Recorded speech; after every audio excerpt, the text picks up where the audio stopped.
की वीडियो का विषय है आर.के. मर्टन का संरचनात्मक प्रकारवाद, मर्टन थ्योरी ऑफ स्ट्रक्चरल फंक्शनिज्म। इसमें हमको सबसे पहले ये समझने की कोशिश करनी होगी कि वास्तव में फंक्शनिज्म क्या है, प्रकारवाद क्या है। तो पहला जो हमारा पॉइंट होगा, हम इसी से अपना विषय आरंभ करेंगे। और यदि आपको वीडियो अच्छा लगता है तो आप इसको लाइक कीजिए, शेयर कीजिए, कमेंट्स कीजिए, सब्सक्राइब कीजिए चैनल को। और जो नोट्स हैं उसको मैं गूगल ड्राइव में डाल दूंगी, जिसका लिंक आपको दोनों वीडियो के बाद मिल जाएगा, क्योंकि विषय लंबा है और बिना अच्छे से समझे आपको विषय समझ में नहीं आएगा। इसलिए हम इसको 2 पार्ट में समझने की कोशिश करेंगे। स्टार्ट। तो प्रकारवाद क्या है? आधुनिक समाजशास्त्रियों में रॉबर्ट के मर्टन का नाम जाना पहचाना है। आपका जन्म अमेरिका में 1910 में फिलाडेल्फिया में हुआ था। आपने समाजशास्त्री साहित्य को एक स्मृत और वैज्ञानिक रूप प्रदान किया। 1938 में आपकी प्रथम कृति technology and society in 17th century England, 1949 में सोशियोलॉजी ऑफ स्ट्रक्चर का प्रकाशन हुआ। इस पुस्तक ने समाजशास्त्री जगत में प्रकारवाद सिद्धांत को उस स्थान पर पहुंचा दिया जहां से आगे अब सोचने समझने को कुछ बाकी नहीं था। साथ ही मर्टन की प्रसिद्धि भी बुलंदी पर पहुंच गई। किंतु इधर जब हम देखते हैं कि मर्टन ने अपने प्रकारवाद के द्वारा समाजशास्त्र को एक महत्वपूर्ण स्थान दिलाया, किंतु वास्तव में प्रकारवाद का आरंभ कैसे हुआ? तो समाजशास्त्र में हम ये पाते हैं कि प्रकारवाद के ऊपर, फंक्शनिज्म के ऊपर मानव शास्त्रियों ने सब में पहले काम किया, जिसमें कि रैडक्लिफ ब्राउन और मेलिनोविस्की का नाम मुख्य है। इन्होंने शारीरिक रचना के आधार पर, मनुष्य की शारीरिक रचना के आधार पर सामाजिक संरचना को स्पष्ट करने की कोशिश की, किंतु आधुनिक समाजशास्त्रियों ने प्रकारवाद को संरचनात्मक प्रकारवाद के रूप में स्पष्ट किया, जिसमें दुखिम का नाम मुख्य रूप से आता है।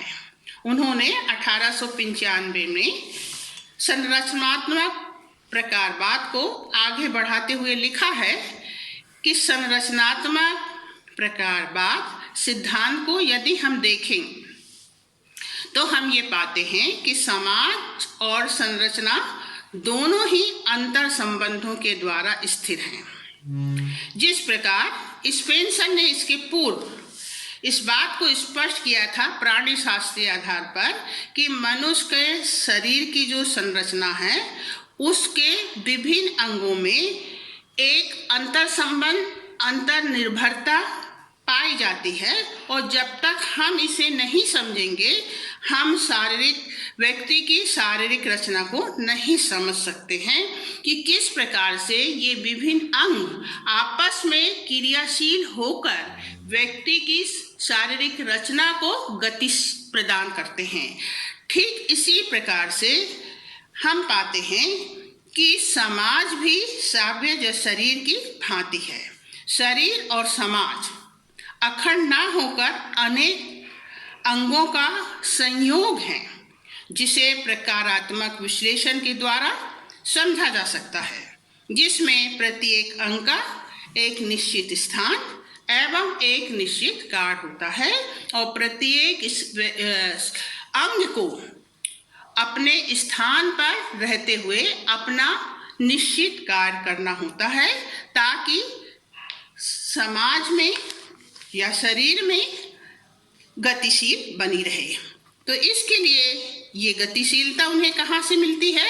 जब इन विभिन्न अंगों में अंतर संबंध तथा अंतर निर्भरता के द्वारा ये इस प्रकार से आपस में बंधे रहते हैं, इस प्रकार से इनका एक सिंबल होता है, ठीक उसी तरह से समाज में भी हम पाते हैं कि प्रत्येक अंग अपने स्थान पर रहते हुए अपना कार्य करता है। यदि एक संस्था या समिति अपना कार्य करना बंद कर दे तो उसका प्रभाव संपूर्ण संरचना पर पड़ता है। साथ ही इन अंगों में क्रियाशीलता में संतुलन बना रहता है। कहने का तात्पर्य यह है कि सामाजिक संरचना भी शरीर की तरह है कि जिस प्रकार से शरीर के विभिन्न अंग आपस में संतुलन बनाकर एक शारीरिक संरचना को गतिशील करते हैं, ठीक इसी तरह से दुखिम कहता है कि यदि हम समाज को देखें तो समाज की जो विभिन्न इकाइयां हैं, विभिन्न एजेंसियां हैं, ये एजेंसियों के भी अपने अपने काम हैं जो कि मनुष्य ने जिनका कि निर्माण अपनी आवश्यकताओं की पूर्ति के लिए किया है, किंतु एक इकाई व्यक्ति की आवश्यकता को पूरा नहीं कर सकती है। समस्त इकाइयां व्यक्ति की समस्त जो उसकी सामाजिक आर्थिक आवश्यकता होती है उसको पूरा करती है और इस प्रकार से सामाजिक संरचना जो है गतिशील होती है और इसी को हम व्यवस्था कहते हैं। दुखिम के अनुसार हमें उन तथ्यों को ढूंढ निकालना चाहिए जो सामाजिक घटना को उत्पन्न करते हैं।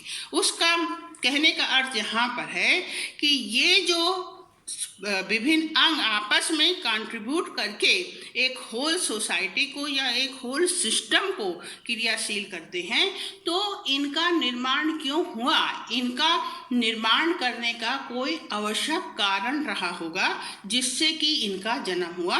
तो हमें उन तथ्यों को ढूंढना होगा जो कि सामाजिक घटनाओं को उत्पन्न करते हैं और ये सामाजिक तथ्य कानून, शिक्षण संस्थाएं, धार्मिक संस्थाएं, स्वास्थ्य एवं आर्थिक संस्थाएं हो सकती हैं जिनके आधार पर मनुष्य अपनी आवश्यकताओं को पूरा करता है।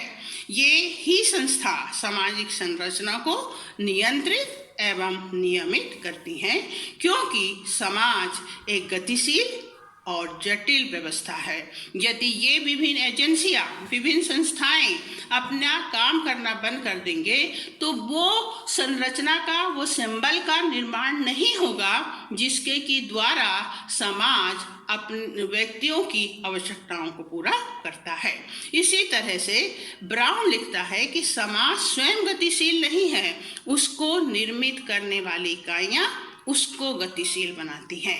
कहने का तात्पर्य ब्राउन का ये है कि समाज जो है, सामाजिक संरचना जो है वो तो अमूर्त है, किंतु उसको मूर्त रूप प्रदान करने वाले कौन है? मनुष्य, क्योंकि मनुष्य की आवश्यकताएं हैं और उन आवश्यकताओं के आधार पर उसने संस्थाओं का जन्म दिया है और ये संस्थाएं उसकी आवश्यकताओं को पूरा करती हैं और मनुष्य की आवश्यकताएं जो हैं परिवर्तनशील हैं, बदलती रहती हैं, गतिशील हैं, जटिल हैं और उन आवश्यकताओं को पूरा करने के लिए ये संस्थाएं जिस तरह से काम करती हैं उसी से सामाजिक व्यवस्था गतिशील होती है और उसमें निरंतरता के साथ स्थिरता भी बनी रहती है। तो इसलिए वो कहते हैं कि इसको निर्मित करने वाली इकाइयों को क्रियाशील इनको बनाती हैं। यदि ये संस्थाएं क्रियाशील नहीं होंगी तो समाज में ये क्या हो जाएंगी? समाप्त हो जाएंगी। उनकी क्रियाशीलता ही उनको क्या करती है? जीवन दान देती है और उस क्रियाशीलता के आधार पर समाज मनुष्यों की आवश्यकताओं को पूरा करता है और स्वयं भी परिवर्तन के साथ साथ स्थिर बना रहता है।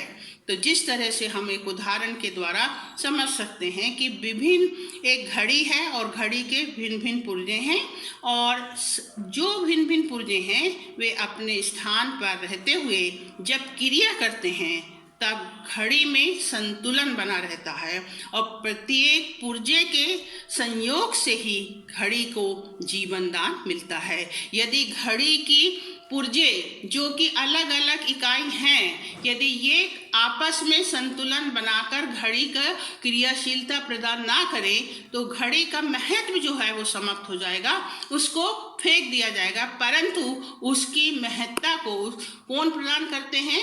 ये पुर्जों की जो संतुलन गतिशीलता है, डायनेमिक जो उनमें संतुलन बना हुआ है, उस संतुलन के कारण ही घड़ी जो है अपना काम करती है। और यही समाज, ब्राउन ने समझाया है कि सामाजिक प्रकार जो है उसका अर्थ ही है कि प्रत्येक संस्था अपने अपने स्थान पर कार्य करती रहे ताकि एक गतिशील संतुलन बना रहे, जो कि ब्राउन ने अपने सिद्धांत में आगे समझाया है। तो इस प्रकार से प्रकारवाद का जो अर्थ है वो आपको समझ में आ गया।